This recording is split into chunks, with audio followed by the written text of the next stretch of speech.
Farzandlarimiz Xudo bilan yashashga va Xudoga xizmat qilishga o'rgatish bu shunchaki tavsiya emas, bu bizning burchimiz va shu bilan birga bu ulkan imkoniyat. Iymonli farzandlar bilan yashash imkoniyati, iymonli avlod qoldirish imkoniyati, uzilmaydigan ruhiy zanjir qurish imkoniyati. Bu faqatgina jismoniy farzandlar haqida emas, ruhiy farzandlar ham bor. Siz yordam beradigan insonlar, siz yo'l quyruq ko'rsatayotganlar, sizni hayotingizga qarab yashayotganlar. Ular bilan jamoa tuzib ko'ring. Nega jamoa muhim? Chunki jamoada mas'uliyat bor. Mas'uliyat esa ruhiy o'sishni tezlashtiradi. Inson undan nimanidir bog'liqlikni bilsa, u jiddiyroq bo'ladi. U chuqurroq ibodat qiladi. U Xudoni chin dildan izlaydi. Yoshlarni ham mas'uliyat olishga o'rgatish mumkin. Ularni o'rgatish muhim. Ibodat olib borishga, hamdu sano xizmatiga qatnashishiga, boshqalar uchun ibodat qilishga, kalom bilan bo'lishishga. Ular ulg'ayishni kutmang. Hozirdanoq xizmatga jalb qiling. Jamoada nima qilish kerak? Har kuni birga ibodat qiling. Buni odatiy jarayonga aylantiring. 3 turdagi ibodat: Xudoni izlash ibodati, hayotingizdagi barcha sohalardagi o'sish uchun ibodat, boshqalar uchun shafoat ibodati. Birga ibodat qilganingizda Xudo qalblarni birlashtiradi, balki shakllantiradi. O'z ovozini eshitishga o'rgatadi. Muqaddas yozuvni birga o'rganing. Ba'zan bolalar yoki o'smirlar o'zlari o'qishni yoqtirmaydi, lekin birga o'qilganda odat shakllanadi. Kalom madaniyati shakllanadi. Shohlik tafakkuri shakllanadi.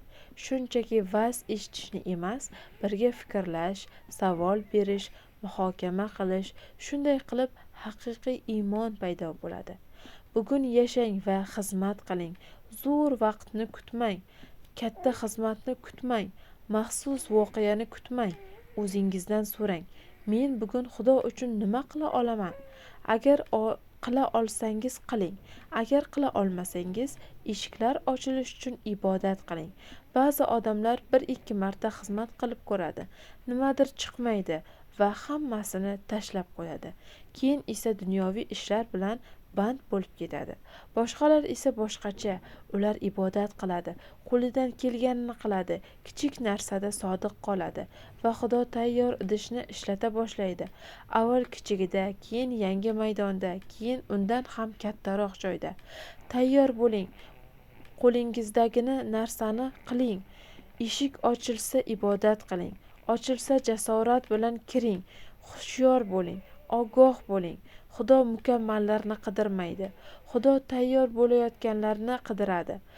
Ibrohim ko'plab xalqlarning otasi bo'ldi, chunki u o'z uyida iymon jamoasini qurdi. Sizchi, sizdan keyin nima qoladi? Ruhiy meros qoladimi? Yo'lni davom ettirayotgan jamoat bo'ladimi? Jamoatingizni rivojlantiring, bugundan boshlang.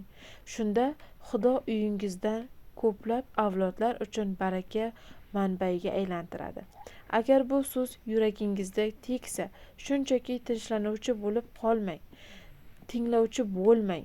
Izohlarda yozing: sizda ruhiy jamoa bormi? Farzandlaringiz yoki shogirdlaringiz bilan birga ibodat qilasizmi? Bundan nimani boshlashga tayyorsiz? Sizning izohingiz boshqalarga birinchi qadam tashlashni turtki bo'lishi mumkin.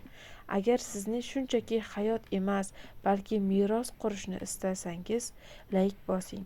Ruhiy o'sish, oila, xizmat va yetakchilik haqidagi amaliy muqaddas yozuv asosidagi darsliklarni olish uchun obuna bo'ling va bu videoni o'z avlodini yo'qotishni istamaydigan insonlar bilan ulashing.